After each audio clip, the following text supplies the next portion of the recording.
आज मैं फिर आपके लिए बिजनेस लॉ या उसी को हम लोग कहते हैं बिजनेस रेगुलेटरी फ्रेमवर्क, ठीक है। तो इसके बारे में पहले भी हमने 5 क्वेश्चन को अभी तक डिस्कस कर चुका हूं और आज हमारा क्वेश्चन नंबर 6 इसको हम डिस्कस करने जा रहे हैं।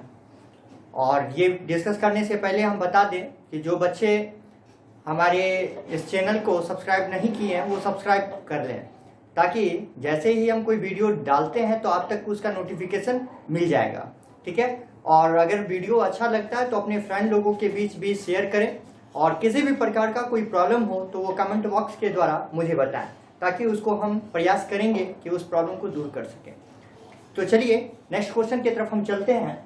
आज का क्वेश्चन हमारा है व्हाट इज एन एजेंसी। ध्यान देंगे, ये एजेंसी एक ऐसा टॉपिक है जो बहुत ही इंपॉर्टेंट टॉपिक है। हर बार एग्जामिनेशन में ये क्वेश्चन पूछे जाते हैं और जो बच्चे हमारे पिछले 5 क्वेश्चन को नहीं देखे हैं वो हमारे पिछले वीडियो में जाकर उस टॉपिक को देख लेंगे। बहुत ही मोस्ट इंपॉर्टेंट क्वेश्चन की तरफ अभी हम डिस्कस करने जा रहे हैं, ठीक है।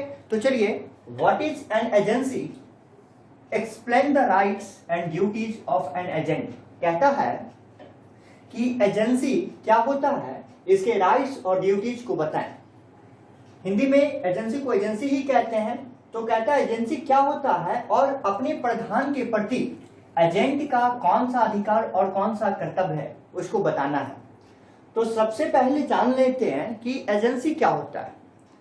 तो एजेंसी कहते हैं कि an agent is an person employed to do any act for another or to represent another in dealing with third person. क्या कह रहा है?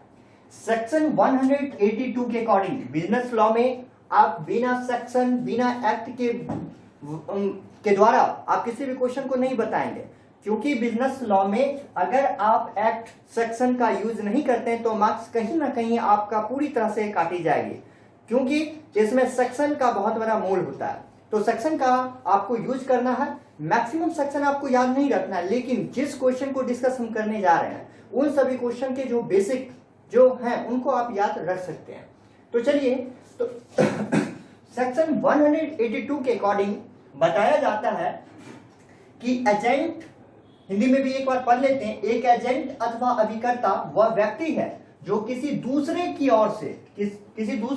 ओर से कोई कार्य करने के लिए, किसी कार्य को करने के लिए अथवा तृतीय पक्ष के साथ व्यवहारों में किसी दूसरे व्यक्ति का प्रतिनिधित्व करने के लिए नियुक्त किया जाता है।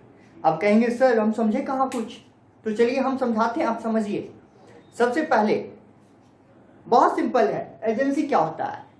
कोई भी एक पर्सन के बदले में किसी भी काम को करने के लिए कोई दूसरा पर्सन जब आता है, ठीक है, जब किसी एक पर्सन के कामों को करने के लिए जब कोई दूसरा पर्सन आता है तो उन दोनों व्यक्तियों के बीच जो रिलेशन बनता है, जो संबंध बनता है, उसी को हम लोग कहते हैं एजेंसी। जैसे एग्जांपल समझिए, जैसे एग्जांपल में हम समझते हैं कि ए पर्सन है, ठीक है, ए पर्सन एक बिजनेसमैन है, वो अपने सामानों को सेल करने के लिए बी पर्सन को नियुक्त करता है। तो बी पर्सन उसका क्या हो जाएगा? एजेंट हो जाएगा। ए पर्सन ऑनर है, वो अपने प्रोडक्ट को सेल करने के लिए बी पर्सन को क्या कर रहा है? नियुक्त कर रहा है। बी पर्सन क्या कहलाएगा? एजेंट कहलाएगा। तो ए और बी पर्सन के बीच जो रिलेशन क्रिएट होता है उसी रिलेशन को हम क्या बोलते हैं? एजेंसी बोलते हैं। बहुत सिंपल है। तो एजेंसी का मतलब ये हुआ कि एक पर्सन के बदले में जब काम करने के लिए किसी दूसरे पर्सन को जब हम नियुक्त करते हैं तो दोनों व्यक्तियों के बीच के जो संबंध होते हैं, जो रिलेशंस होते हैं, उन रिलेशन को हम लोग क्या कहते हैं? एजेंसी कहते हैं। क्या कहते हैं उनको? एजेंसी कहते हैं। और इस एजेंसी का चर्चा कहां किया गया है? तो सेक्शन 182 के अकॉर्डिंग किया गया है। कहां तक किया गया? 182 में किया गया। आपको बता दें कि एजेंसी जो टॉपिक आप देख रहे हैं इसका जो है सेक्शन 182 से लेकर 238 सेक्शन तक इसकी चर्चा की गई है, ठीक है। कौन से? सेक्शन 182 से लेकर 238 तक इसका डिस्कस किया गया है, ठीक है। तो चलिए, तो ध्यान में रखेंगे कौन से सेक्शन से? सेक्शन 182 से एजेंसी का ये डिफिनेशन शुरू होता है। तो 182 से लेकर इसकी 238 तक हम इसकी बात का डिस्कस करते हैं, ठीक है। तो चलिए अब हम लोग देखते हैं कि एजेंसी क्या होता है, एजेंट क्या होता है, ये समझ में आ गया। अब हम इसके ड्यूटीज और राइट्स की बात करते हैं। सबसे पहले ड्यूटीज को हिंदी में हम लोग क्या बोलते हैं, ड्यूटीज को रिस्पॉन्सिबिलिटीज भी बोली जाती है, यानी कर्तव्य। ये जो ड्यूटीज की जो डिस्कस चर्चा की जाती है वो सेक्शन 211 से लेकर 218 तक, और उसके बाद सेक्शन 190 में इसका चर्चा किया जाता है। तो सबसे पहला ड्यूटीज क्या है, सबसे पहला ड्यूटीज है duty to perform the work. सबसे पहला एजेंसी का, ठीक है, एजेंसी का ड्यूटी होता है duty to perform the work, कार्य निष्पादन का कर्तव्य। कहते हैं कि जब ए पर्सन जो ऑनर है वो बी पर्सन यानी जो एजेंट है, जब ए पर्सन बी को कोई काम देता है तो बी पर्सन को कार्य निष्पादन का कर्तव्य पूरी ईमानदारी के साथ उसे करना है। यानी हमारी ड्यूटीज बनती है कि अगर हम मान लो हम एजेंट हैं, अगर हम किसी का कोई रिस्पॉन्सिबिलिटीज लेते हैं तो उस रिस्पॉन्सिबिलिटीज को क्या करें, उस काम को, उस वर्क को क्या करें, हम परफॉर्म करें, ठीक है। उस वर्क को हमको क्या करना है, परफॉर्म करना है। दूसरा इसका जो ड्यूटीज है वो ड्यूटीज ये है to conduct according to instruction. Hindi में कहते हैं आदेशानुसार कार्य करना। इसकी चर्चा जो है वो सेक्शन 211 में की गई है। कहते हैं कि एक एजेंट का, ठीक है, एक एजेंट का ड्यूटीज होता है, रिस्पॉन्सिबिलिटीज होता है कि वो काम को ठीक उसी प्रकार से करेगा जिस प्रकार से उसके द्वारा क्या मिला है, उसे इंस्ट्रक्शन मिला है। यानी जो इंस्ट्रक्शन मिला है, जो आदेश मिला है, उसी आदेश के अकॉर्डिंग, उसी आदेश के अनुसार आपको क्या करना है, काम करना है। तीसरा जो इसका ड्यूटीज है वो है टू कंडक्ट, क्या है तीसरा, to conduct business with reasonable skill and diligence. Section 212 के अकॉर्डिंग बताया गया है कि उचित चतुराई और परिश्रम से कार्य करना। यानी जब कोई काम आपको सौंपी गई है तो आप उस काम को बिल्कुल चतुराई के साथ, बिल्कुल मेहनत के साथ, परिश्रम के साथ आपको कामों को क्या करना है, पूरा कंडक्ट करना है, यानी पूरी तरह से वर्क को करना है। यानी बिजनेस विथ रीजनेबल स्किल, जो आपके पास स्किल है उसका पूरा यूज करना है, उसका रीजनेबल स्किल यूज करना है, उसका पूरा डिलीजेंस आपको उस वर्क के प्रति देना है। इसकी चर्चा सेक्शन 212 में की गई है। नेक्स्ट हम इसकी ड्यूटीज देखते हैं। नेक्स्ट इसका ड्यूटीज है to render proper accounts on demand. Section 213 के अकॉर्डिंग बताया गया है कि एक एजेंट का यह रिस्पॉन्सिबिलिटीज होता है कि जब भी उसका ऑनर, जब भी उसका जो नियोक्ता है वह जब भी अकाउंट्स का अगर डिमांड करता है, अपने बुक को देखने का डिमांड करता है, तो उसके डिमांड पर इसका रिस्पॉन्सिबिलिटीज होता है, इसका ड्यूटीज होता है कि उसके डिमांड पर उस अकाउंट को प्रॉपर उसके सामने क्या कर देना है, प्रस्तुत कर देना है, उसकी प्रेजेंटेशन कर देना है। और इस बातों का डिस्कस कौन सा सेक्शन में किया गया है, सेक्शन 213 में की गई है। क्लियर, समझ रहे हैं? तो आप लोग पॉइंट को भी नोट करते चलेंगे। नेक्स्ट पॉइंट है to communicate with principal in case of difficulty. Section 214 के अकॉर्डिंग बताया गया है कि अगर एक एजेंट जब किसी वर्क को परफॉर्म कर रहा है, किसी वर्क को कर रहा है, तो उस वर्क में होने वाले किसी भी प्रकार की जब डिफिकल्टीज आती है, यानी कठिनाई आती है, तो उस कठिनाई के बारे में आपको अपने नियोक्ता यानी अपने ऑनर को बताना है। यानी कोई ऐसा वर्क नहीं आपको करना है, कोई भी डिफिकल्टीज के वक्त कोई भी ऐसा वर्क आपको नहीं करना है जो आप खुद कर लो लेकिन आप अपने ऑनर को ना बताओ, ऐसा नहीं करना है। सेक्शन 214 के अकॉर्डिंग एक एजेंट का ड्यूटीज होता है कि किसी भी प्रकार के जो डिफिकल्टी होते हैं उस डिफिकल्टी के बारे में प्रिंसिपल को क्या करना है, कम्युनिकेट करना है। क्या करना है, कम्युनिकेट करना है, यानी बताना है। ये सभी इसके क्या है, ड्यूटीज हैं। तो आपको पता ही है कि अभी जो हमारी क्लास चल रही है वो रिवीजन क्लास चल रही है, जो बच्चे का एग्जामिनेशन होने वाला है। तो हम लोग ऑफलाइन क्लास में पूरी तरह से अच्छे तरह से एक्सप्लेनेशन के साथ हमने डिस्कस किया था। अभी हम लोग एक शॉर्ट रिवीजन कर रहे हैं ताकि उससे आप जो भूले हुए बात अगर हो तो वो आपके क्या हो जाएंगे, फिर से फ्रेश हो जाएंगे। तो चलिए अब हम लोग देखते हैं कि एक एजेंसी का राइट्स क्या है, एक एजेंट का राइट्स क्या है। तो राइट्स यानी अधिकार, यानी राइट्स की बात जो है हम सेक्शन 217 में और 219 से लेकर 225 तक इसका किया गया है। सबसे पहला राइट्स है right to return. Right to return Hindi में इसको कहते हैं नियोक्ता के हिसाब में प्राप्त धन को रोके रखने का अधिकार। सेक्शन 217 के अकॉर्डिंग 217 के अकॉर्डिंग यह बताया गया है कि एक एजेंट का यह राइट्स होता है कि वो राइट टू रिटर्न कर सकता है। Right to return, right to return Hindi में इसको क्या बोलते हैं? नियोक्ता के हिसाब में प्राप्त धन को रोके रखने का अधिकार। यानी आप समझ लो कि जब कोई भी एजेंट कोई वर्क कर रहा है तो सीधी सी बात है कि यह ये अधिकार होता है किसका? यह मान लो कि जब आप एक एजेंट हो, आप काम कर रहे हो, तो आपको राइट टू रिटर्न का या राइट टू रिटर्न का यह राइट्स होता है कि मान लो कि आप कोई काम कर रहे हो, ठीक है, आप किसी भी कामों को करने के लिए अपने मनी को कहीं एडवांस में लगाए हुए हो, और वो मनी का एडवांस जो आप लगाए हुए हो किसके लिए लगाए हो? प्रिंसिपल के व्यू से लगाए हो। अगर वो जो अमाउंट आप अपना एडवांस में किसी के पास जाके लगा दियो, अगर वो रिटर्निंग आपको प्रिंसिपल नहीं देता है तो आपके पास यह राइट्स होता है कि आप तब तक उस रुपये को अपने पास रिटर्न करके यानी अपने पास जब्त करके रख सकते हो जब तक कि आपके द्वारा जो बिजनेस को चलाने में जो जरूरत पड़ने पर जो आपने एडवांस लगाया था वो जब तक आपको प्रिंसिपल की तरफ से ना मिल जाए। यानी राइट टू रिटर्न का सिंपल मीनिंग आप क्या समझे कि यह राइट्स एक एजेंट का होता है कि अगर एजेंट अपने बिजनेस को आगे ज्यादा से ज्यादा सेल करने में किसी भी प्रकार का अपना खुद का अगर मनी एडवांस में लगाया हो तो वह तब तक उसका पेमेंट नहीं करेगा, वो रुपया वापस नहीं उसे करेगा जब तक कि प्रिंसिपल के द्वारा उसके द्वारा लगाई गई जो मनी है, जो धन है, वो वापस उसे ना मिल जाए। Clear? Next point, right to receive due remuneration. Section 219 के अकॉर्डिंग यह बताया गया है कि यह एक एजेंट का यह राइट्स होता है कि वह सही प्रकार का रेमुनेशन का मतलब क्या होता है? मजदूरी, मेहताना, यानी जो आप काम करते हो उसके बदले में जो कुछ भी आपको मिलता है वो आपका रेमुनेशन, वो आपकी मेहताना होती है। तो यह राइट्स है कि एक एजेंट अपने प्रिंसिपल की ओर से उसके वर्क को किया है तो सीधी सी बात है उसके पास यह राइट्स है कि वो अपनी मेहताना, अपनी रेमुनेशन, अपने काम के बदले में मिलने वाला जो इनकम है उसको वो क्या करेगा? लेगा। ये उसका क्या है? राइट्स है। तीसरा राइट्स है एजेंट लीन। ध्यान देंगे बच्चे, कभी कभी इस टॉपिक को भूल जाते हैं। एजेंट लीन का मतलब क्या होता है? एजेंट का विशेषाधिकार।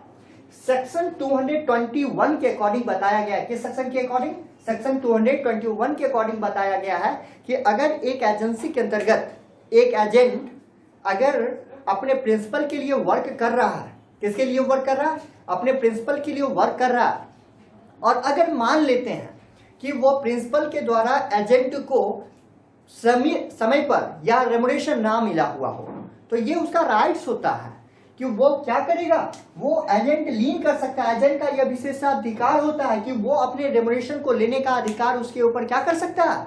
अभी जस्ट ऊपर में हम देखे थे right to receive due remuneration, उसके पास ये अधिकार होता है। यहाँ पर भी वही चीज है, एजेंट लीन, ये उसका विशेषाधिकार है कि वह तब तक आपके भी रुपया को रोक कर रख सकता है जब तक कि उसके द्वारा जो किया गया मेहनत है, जो उसके द्वारा मिलने वाला रेमुनेशन है, वो उसे ना मिल जाए। इसकी चर्चा कौन सा सेक्शन में किया जाता है? 221 के अकॉर्डिंग किया जाता है। क्लियर है? Next point, right to stoppage of goods in transit. माल को मार्ग में रोकने का अधिकार। ये बताया जाता है कि एक एजेंट के पास ये राइट्स होता है कि कोई भी गुड्स को वो रास्ते में भी एजेंट क्या कर सकता है? उसे ट्रांजिट कर सकता है, उसे रोक सकता है। कैसे रोक सकता है? क्यों रोक सकता है?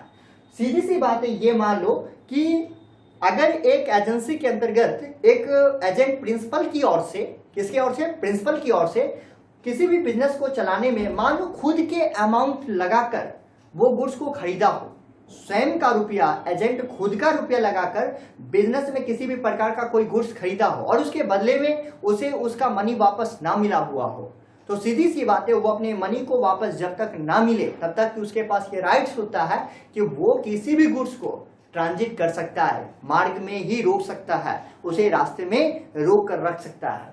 Next point, compensation for injury caused by principles neglect. Section 225 के अकॉर्डिंग बताया गया है कि एक एजेंट का ये राइट्स होता है कि अगर मान लेते हैं किसी भी प्रकार के प्रिंसिपल के गलती की वजह से, प्रिंसिपल के नेग्लेक्ट होने की वजह से, सेक्शन 225 के अकॉर्डिंग यह बताया गया है कि एक एजेंसी के अंतर्गत एक एजेंट अपने प्रिंसिपल के किसी भी प्रकार के नेग्लेक्ट होने की वजह से या उसकी गलती की वजह से अगर एजेंट को किसी भी प्रकार का यानी कि कह सकते हो कि प्रॉब्लम्स क्रिएट होता है या उसे लॉस का वहन करना पड़ता है, तो वो उसके बदले में कंपनसेशन, उससे पेनाल्टी वह लेगा। ठीक है, तो ये हम लोग क्या देखें, इसके राइट्स देखें। तो बहुत इंपॉर्टेंट क्वेश्चन ये टॉपिक है जो कि हम लोग एक बार फिर से डिस्कस किए हैं। तो नेक्स्ट क्वेश्चन हम लोग देखते हैं। नेक्स्ट क्वेश्चन देखते हैं। नेक्स्ट क्वेश्चन हमारा है व्हाट इज बेलमेंट। ये भी बहुत इंपॉर्टेंट क्वेश्चन है, बहुत बार एग्जामिनेशन में पूछे गए सारे यूनिवर्सिटी में। What is bailment, explain the rights and duties of a bailee in respect of goods bailed. Hindi में ये कहता है निक्षेप क्या है, निक्षेपित माल के संबंध में निक्षेप गृहता के अधिकार एवं कर्तव्यों की व्याख्या करें। आइए क्वेश्चन को पहले समझते हैं। हम तो शुरू से ही बताते आ रहे हैं कि क्वेश्चन को कैसे लिखना है, पहले इंट्रोडक्शन बनाना है, मीनिंग डिफिनीशन, उसके बेस पे हम लोग अभी रिवीजन कर रहे हैं, तो रिवीजन में डिवीजन की तरह बताया जा रहा है। ठीक है, तो देखिए बेलमेंट जिसको हिंदी में हम लोग कहते हैं, क्या कहते हैं, निक्षेप। बेलमेंट क्या होता है, तो पहले एक बार पढ़ लीजिए डिफिनीशन, फिर समझाया जाएगा। सेक्शन 148 के अकॉर्डिंग बताया गया कि a bailment is the delivery of goods by one person to another for some purpose upon a contract.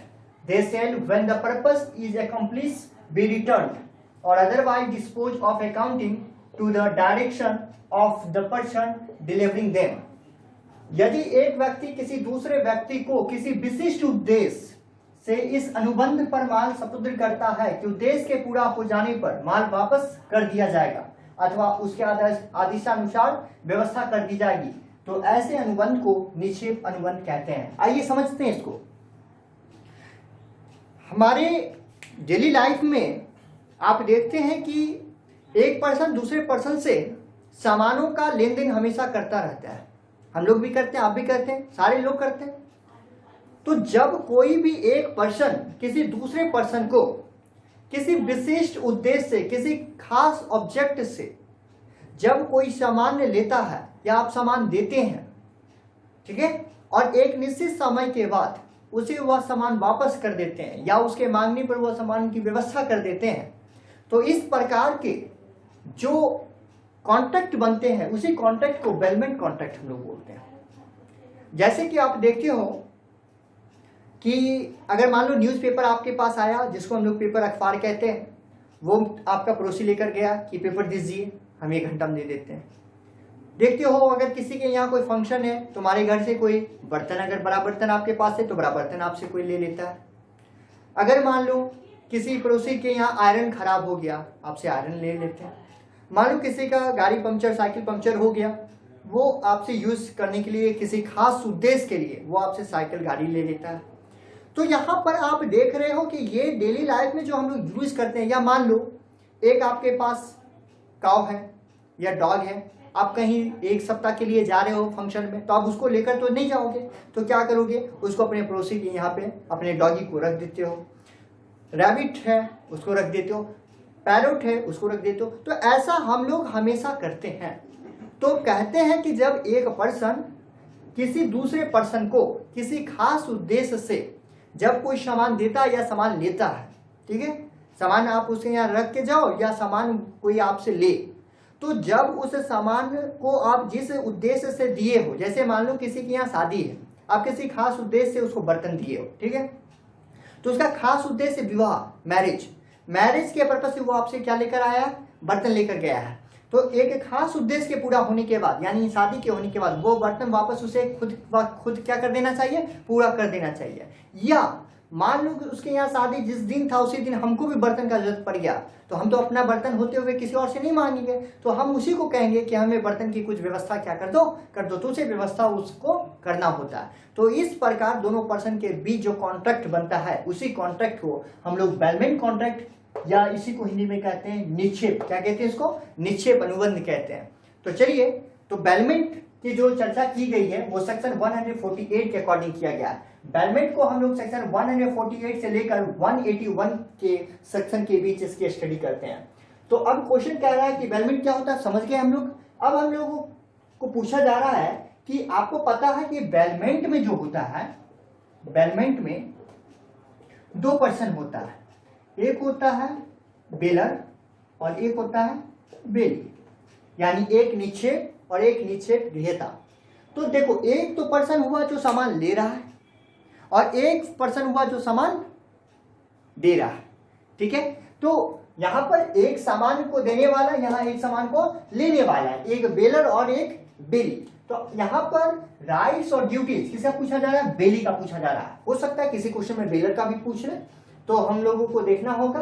तो चलिए, अभी हम लोग डिस्कस कर रहे हैं बेली, यानी जब कोई सामान, बेली का मतलब क्या हुआ, सामान लेने वाला, बेलर का मतलब हुआ सामान देने वाला, ठीक है। बेलर मींस सामान लेने वाला, बेली मतलब सामान, क्या बोलते हैं, बेलर का मतलब सामान देने वाला और बेली का मतलब सामान लेने वाला। तो यहां पर अभी हम लोगों को पढ़ना क्या है, rights and duties of bailee in respect of goods bailed. अगर बेलर सामान बेली को दिया है तो बेली का उस सामान के प्रति कौन कौन सा राइट्स और ड्यूटीज बनता है। तो चलिए, सबसे पहले हम ड्यूटीज देखते हैं कि एक बेली का ड्यूटीज क्या है।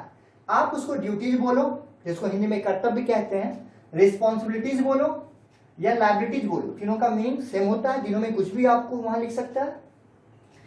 बेली का जो ड्यूटीज होता है उसकी चर्चा हम लोग सेक्शन 151, 57, 60 और 163 में करते हैं। तो सेक्शन को भी याद रखना है। सबसे पहला जो ड्यूटीज है, सबसे पहला जो बेली का रिस्पॉन्सिबिलिटीज है वो क्या है, to take care of goods bailed, यानी बेलर के द्वारा जो गुड्स दिया गया है उस गुड्स का आपको सही रूप से केयर करना है। यानी सेक्शन 181 के अकॉर्डिंग बताया गया है कि एक बेलर जब बेली को सामान दिया, ठीक है, जब आप सामान लिए हो तो उस सामान का आप सही रूप से क्या करो, देखभाल करो। ऐसा नहीं कि किसी से हम कोई सामान लेकर आए और उसकी सही रूप से देखभाल नहीं कर रहे हैं, ठीक है। यानी जब आप किसी का सामान लियो तो आपके ऊपर यह रिस्पॉन्सिबिलिटीज होती है। सेक्शन 181 के अकॉर्डिंग यह बताया जाता है कि उन सामान का आप केयर सही रूप से करो, उसकी देखभाल सही रूप से करना है आपको। दूसरा ड्यूटीज है, सेक्शन 153 के अकॉर्डिंग बताया गया है कि not to act inconsistent with conditions of bailment, निक्षेप की शर्तों के विरुद्ध कार्य ना करना। अगर मान लो बेलर कोई सामान आपको दिया, ठीक है, बेलर अगर कोई सामान आपको दिया है यूज करने, किसी खास उद्देश्य से आप लिए हो, तो बेलर जिस चीजों के उद्देश्य, बेलर जो सामान आपको दिया है, अगर उस सामान में कुछ ऐसा चीज बता दिया है कि उसको नहीं यूज करने, ठीक है, क्या कह रहा है, not to act consistent with conditions of bailment, निक्षेप की शर्तों के विरुद्ध कार्य। यानी जिस शर्त पे आप लिए हो, जैसे मान लो किसी से बाइक लिए, अब बेलर आपको सामान देने से पहले कह दिया कि देखो मेरे गाड़ी को ना 50 से ज्यादा स्पीड मत चलाना। अब देखो बेलर का ये कंडीशन है, गाड़ी लो, तुमको अगर जाना है तो गाड़ी हम दे रहे हैं, लेकिन कंडीशन यहाँ क्या है कि 50 से ज्यादा स्पीड में आपको नहीं चलाना। तो कहते हैं कि कहीं ना कहीं बेलर अगर कोई कंडीशन लगाया है तो उसके कंडीशन के पीछे कोई ना कोई रीजन है, तो उस रीजन को फॉलो आपको करना होगा। तो यहाँ पर ध्यान रखना है। दूसरा जो हमारा ड्यूटीज बनता है वो ड्यूटीज ये बनता है कि कोई भी बेलर के जो कंडीशंस लगाए गए उनके विरुद्ध जाकर कोई काम नहीं करना है, उसके कंडीशंस के विरोध में जाकर कोई काम नहीं करना है। तीसरा ड्यूटीज है not to make unauthorised use of goods bailed. Section 154 के अकॉर्डिंग बताया गया है कि माल का अनाधिकृत उपयोग ना करना। यानी जब बेलर बेली को सामान दिया है, आप किसी खास उद्देश्य से लिए हो, तो सामान को इस प्रकार से यूज करो कि वह सामान जैसे लगे कि आपका है। ऐसा नहीं कि किसी का सामान लिए और उसका अत्यधिक यूज कर रहे हैं। जैसे मान लो अगर आपका आयरन खराब है, आप अपने पड़ोसी से आयरन मांग के लाए, अब उस आयरन को लिए और उस आयरन को सुबह से लेकर शाम तक, रात तक आप कंटिन्यू आयरन करते ही जा रहे हो। तो यहां पर ध्यान रखना, आयरन एक इलेक्ट्रॉनिक प्रोडक्ट है। तो उस गुड्स का अगर तुम कंटिन्यू यूज करते हो तो फिर क्या होता है, उसमें इंटरनली प्रॉब्लम हो सकते हैं, वो जल सकता है, उसमें कोई ना कोई प्रॉब्लम क्रिएट हो सकता है। तो जिस प्रकार आप अपने आयरन को कंटिन्यू यूज नहीं करते हो, 2 घंटे के बाद उसे 15 मिनट छोड़ देते हो ठंडा होने के लिए, क्योंकि आपको पता है कि कंटिन्यू यूज करने में उसमें फॉल्ट हो सकता है, प्रॉब्लम आ सकती है। तो ठीक इसी प्रकार तीसरी ड्यूटीज आपकी बनती है कि उस गुड्स का अनऑथराइज्ड रूप से आप यूज ना करें। ठीक है, नेक्स्ट ड्यूटीज, कहीं पे भी कुछ प्रॉब्लम होगा तो आप कमेंट बॉक्स में लिखकर मुझे बताएंगे। ठीक है, ऐसे हमारी प्रयास है कि कोई प्रॉब्लम आप लोगों को ना हो। Next point, not to mix bailor's goods with his own goods. निक्षेप के माल को निजी माल से ना मिलाना। आपको पता है कि बेलर अगर कोई सामान आपको दिया है तो आप उसको किसी खास उद्देश्य से लिए हो, तो खास उद्देश्य के यूज करने के लिए केवल आप उसका प्रयोग करो। उस सामानों को बिना बेलर के अनुमति का बेली उस सामान को अपने सामानों के साथ न मिलाए। मान लो कोई ऐसी सामान है जो लिक्विड फॉर्म में हो, या मान लो जो मिलने वाली सामान हो, उस सामानों को आप अपने सामानों के साथ ना मिलाएं। ठीक है, अपने सामानों के साथ तब तक ना मिलाएं जब तक बेलर उसकी अनुमति आपको नहीं देता है। क्लियर, समझ में आ रहा है ना? यानी बेलर के बिना अनुमति का बेली कोई भी सामान को अपने स्वयं के गुड्स के साथ मिलावट नहीं कर सकता। ठीक है, जैसे इसकी चर्चा जो है सेक्शन 155 के अकॉर्डिंग किया गया है। नेक्स्ट जो ड्यूटीज है वो है टू रिटर्न गुड्स बेल्ड। सेक्शन 160 में कहा गया है कि माल को वापस करना। यानी एक बेलर से बेली जब सामान लेकर गया है तो किसी खास निश्चित समय के लिए, किसी फिक्स पीरियड के लिए लेकर गया है, तो उसके निश्चित समय के पूरा होने के बाद बेली का यह रिस्पॉन्सिबिलिटीज होना चाहिए कि वह निश्चित समय के अंदर वह सामान को वापस कर दे। कहीं ऐसा नहीं कि सामान उसे जाकर मांगना पड़े या तुम सामान समय पर ना दो, तो ऐसा नहीं होना चाहिए, यह आपकी ड्यूटीज होनी चाहिए। Next, compensation for not return of goods. Section 161 के अकॉर्डिंग बताया गया है कि माल के ना लौटाने पर क्षतिपूर्ति। यदि एक बेली अगर बेलर के सामानों को एक निश्चित समय पर नहीं देता है तो सेक्शन 161 के अकॉर्डिंग यह बताया गया है कि इसमें बेलर को अगर किसी भी प्रकार की नुकसान होती है तो वह आपसे कंपनसेशन वसूल कर सकता है। नेक्स्ट, इसका जो ड्यूटीज है 163 में बताया गया है, bailor entitled of increase of profit from goods bailed. माल में हुई वृद्धि अथवा लाभ को वापस करना। जैसे मान लो कि बेलर अगर बेली को कोई सामान दिया है, ठीक है, तो अगर बेलर के द्वारा दिए गए सामानों में किसी भी प्रकार का इंक्रीजमेंट होता है या प्रॉफिट बढ़ती है तो वो भी आपको वापस करना है सेक्शन 163 के अकॉर्डिंग। जैसे आपके समझ में आ रहा होगा सर सामान में वृद्धि कैसे हो जाएगा, अगर हम किसी से एक बाइक लिए तो उसका 2 बाइक हो जाएगा? नहीं, कुछ ऐसे सामान जिसमें वृद्धि होते हैं। जैसे मान लो कि अगर बेलर अपना काव दिया, ठीक है, बेली के पास रखने के लिए कि हम 1 सप्ताह में फंक्शन से आएंगे तो हम आपसे आपका काव, यानी हम अपना काव आपसे ले लेंगे। अगर इसी टाइम ड्यूरेशन के बीच में मान लो काव एक बच्चा दिया, ठीक है, एक बाछा बाछी जो भी हो, तो अब यहां पर तुम देख रहे हो कि उस काव की वजह से वो इंक्रीजमेंट हुआ है। तो अब आप ऐसा नहीं करोगे कि बेलर से तो काव ही लिए हैं, काव का बच्चा तो नहीं लिए थे, तो अब काव ही उसे केवल वापस करेंगे? नहीं, क्योंकि सामानों के साथ होने वाले जो भी वृद्धि होते हैं, जो भी उससे होने वाले प्रॉफिट होते हैं, वह सेक्शन 163 के अकॉर्डिंग यह नियम होता है या रूल्स होते हैं कि उन सामान में होने वाली वृद्धि को क्या कर देना है, आपको वापस कर देना है। चलिए अब नेक्स्ट हम देखते हैं इसका राइट्स कौन कौन सा है। चलिए अब हम लोग राइट्स देखते हैं कि एक बेली का कौन कौन सा राइट्स है। राइट्स की जो बात हम लोग करते हैं वो सेक्शन 150 में, 58 में, 59 में, 164, 70, 180 और 181 में करते हैं। ठीक है, सबसे पहला राइट्स है राइट ऑफ कंपनसेशन, क्षतिपूर्ति का अधिकार। सेक्शन 150 के अकॉर्डिंग बताया गया है कि एक बेली का यह राइट्स है कि बेलर जब बेली को कोई सामान देता है तो उस सामान में मान लो कोई फॉल्ट है जो कि बेलर बेली को उस सामान को देने वक्त नहीं बताया, और उस सामान में होने वाले प्रॉब्लम्स की वजह से, उसमें होने वाले फॉल्ट की वजह से अगर किसी भी प्रकार का नुकसान अगर बेली को झेलना पड़ता है तो उसमें होने वाले जो भी प्रॉब्लम्स, जो भी नुकसान होते हैं, उसके बदले में कंपनसेशन वसूल करने का राइट्स किसका होता है? बेली का होता है, जो 100 के सेक्शन में बताया, 150 में बताई गई है। Next, rights to claim necessary expenses, आवश्यक व्यय पाने का अधिकार। सेक्शन 158 के अकॉर्डिंग बताया गया है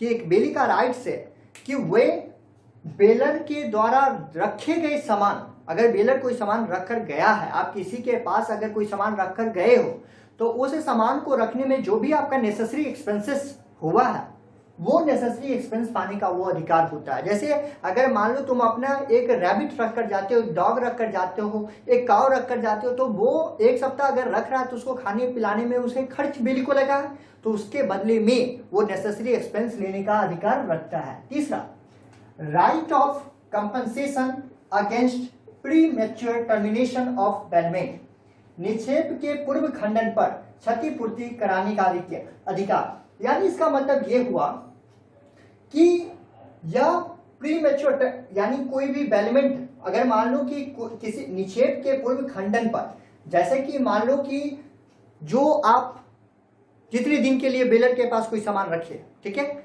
जितने दिन के लिए बेलर के पास कोई सामान, बेलर जो है बेली को सामान दिया रखने के लिए, तो जितने दिन के लिए आप दिए हो वो टर्मिनेशन अगर मान लो कि खत्म हो चुका, वो टाइम पीरियड खत्म हो चुका, लेकिन उसके बावजूद भी वो सामान तुम नहीं ले रहे हो, आप बोलकर गए हो किसी के पास कि 3 दिन में हम आएंगे तो अपना सामान ले जाएंगे, लेकिन वो जो टाइम मैच्योरिटी था वो समाप्त आपका हो चुका है, उसके बाद भी 2 दिन उसको रखना पड़ा है, तो उसमें होने वाले जो भी उसका एक्सपेंसेस हो या लॉसेस हो, वो भी बियर करने का रिस्पॉन्सिबिलिटीज किसका होता है?